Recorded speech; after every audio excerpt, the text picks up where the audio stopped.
Lads, things are getting longer, and I don't just mean Marcus Rashford's driving rap sheet. Police, help! Should have mentioned rapping really, and during this week, Cole Palmer will be all over it. Real bad man, no muggle in a shot. Thanks to new guidelines from the FA and the Premier League, every single football match that you see in England right now is significantly longer than last year. We've got more time, the ball's in play, we've got more goals, more action, but also more injuries as well. So the simple question is this: are longer football matches good for the game?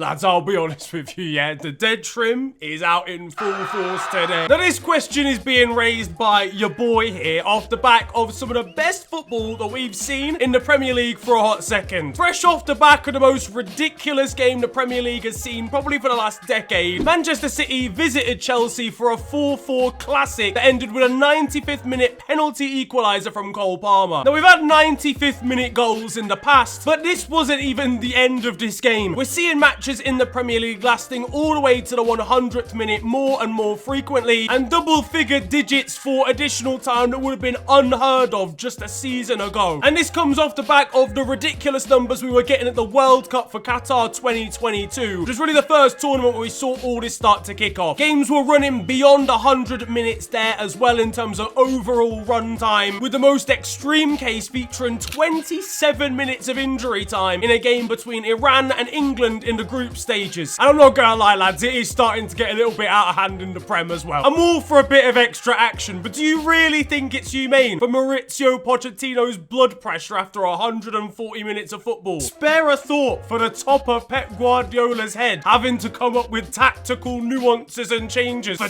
2 whole hours straight. It's actually crazy that game's gonna be this much longer, but Pep Guardiola still isn't gonna give any minutes to Calvin Phillips. The pundits have got to stick about for longer as well after work. Gary Neville checking the time, realising that they're entering a 68th minute of additional time. How much longer does that?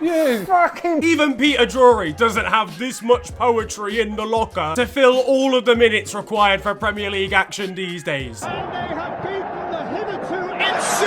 But look, we can't complain, man. We're getting banger upon banger week after week. A 4-4 between Chelsea and Man City. I don't even remember the last time Man City conceded 4 goals in a game. Look, we might be happy with the extra action. Cole Palmer definitely is. Grabbing an equaliser in the 175th minute of the game. And look, listen, I'm probably being a little bit dramatic here in terms of over-exaggerating how many minutes we're getting, but like routinely, realistically, you're getting to the end of a game, you're getting at least 6 minutes of injury time as an absolute bare minimum. This hasn't quite translated into the Champions League. I mean, for Copenhagen versus Manchester United, not the most recent one, the one before, the referee actually blew early. So I think I might have found a culprit on that occasion. But no such scenes in the Premier League. The longest game of the Premier League season as of mid-October was between Fulham and Sheffield United. And the actual time when you add up the first half and the second half, including the additional time, was 114 minutes, near enough. That game was overshadowed by a pretty bad injury for Chris Basham from Sheffield United. No one needs to be playing a game of football in England for 114 minutes straight. We get into the winter, footballers are going to be frozen in place in -6-degree heat in January. Why is it already cold? Now, if you don't know already, the reason why this is happening, the reason we're getting more additional time is so that fans get a bit more value for money when they're watching a football match. This was introduced by FIFA, as I mentioned, for the World Cup, because there's too much time wasting going on in the beautiful game, and there's too many stoppages that are meaning a 90-minute match is only having, like, say 50 minutes where the ball is actually in play. The rest of the time, we're waiting for a ball boy to collect it for a throw-in, or players are scrapping out on the pitch if you're in Brazil. But either way, the powers that be decided that wasn't good enough, and that if we added more,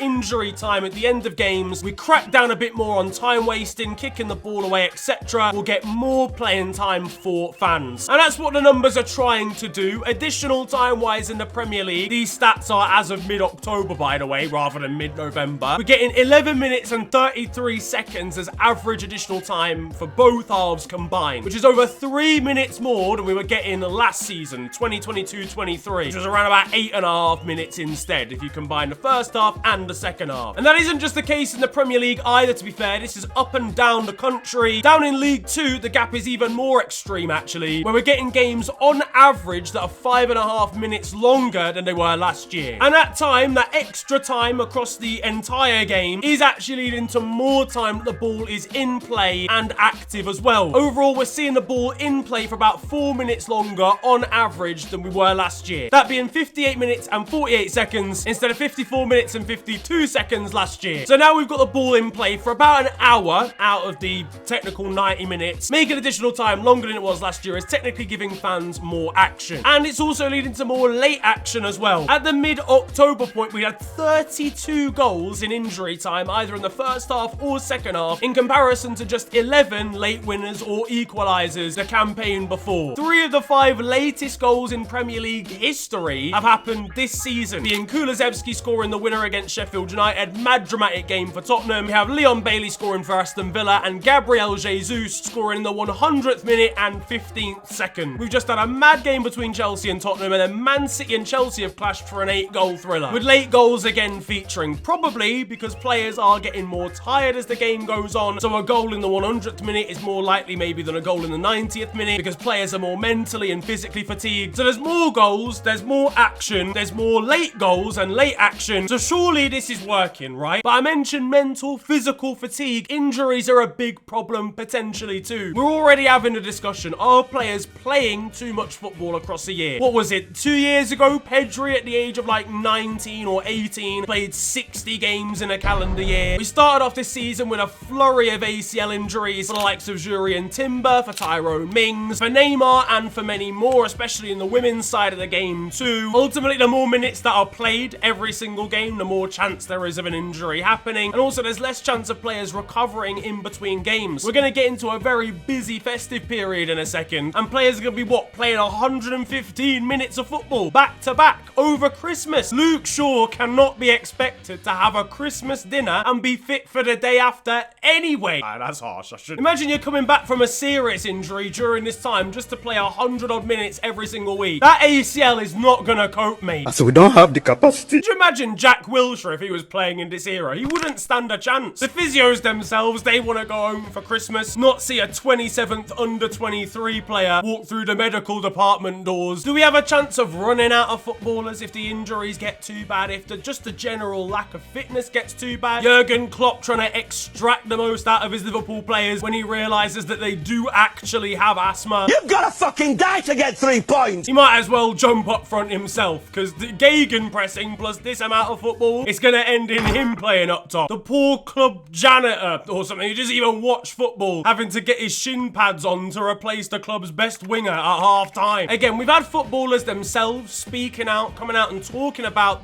too many games. Look, do not get it twisted. Playing football is an extremely privileged career, but it doesn't mean that we necessarily have to put their health at risk. We've seen a lot of players fainting, passing out. We're getting injuries all over the gaff, and serious injuries as well. You can have a balance between making sure fans get the right amount of entertainment whilst also looking out for the well-being of the players at the same time. Because no one's going to be entertained by a Champions League final where 7 of the best footballers are out injured. Then again, look, we're seeing on social media, it's not like players don't have the time to have a hobby. Alex Iwobi's playing for Fulham every week, but still has a chance to try and make a rap career. Diamonds dancing, wrists so wet, I've got them tempted to touch. I make her tempo run and she calls me a little Candy Crush. I actually know what, thinking about it, yeah, they should be playing more games, actually, having seen the footage. Don't get it twisted, I don't think players should be getting wrapped in cotton wool and bubble wrap all of the time. They're big men, they can go out, play football, whatever. But with the changes made to the Champions League for more games in a season, with changes being made to the World Cup for more games in a season, for changes being made to the Euros, to the Club World Cup, changing for more football to be played, you are just gonna burn players out. And even more so if you're asking them to play 10, maybe even 15 minutes more of football every single time they step out onto the pitch. We are absolutely and undoubtedly getting more action because games are longer. We're getting crazy games, crazy finishes like Tottenham v Sheffield United, like Tottenham v Wolves, like Chelsea v Man City that maybe only would have happened this season rather than in any other year that's gone previously. But we should definitely try and make a balance. Definitely try and ensure these players aren't playing too much and aren't increasing their likelihood of injuries, because otherwise it's going to spiral out of control. But let me know what you think down in the comment section below. Are longer games leading to a better Premier League season? If you did enjoy this video, feel free to slap a like on it, and of course subscribe if you're new. You can also follow me on social media. It is at @officialfng on Twitter, Insta, and on TikTok. But it's been a pleasure ranting at you guys today. Have a wonderful day,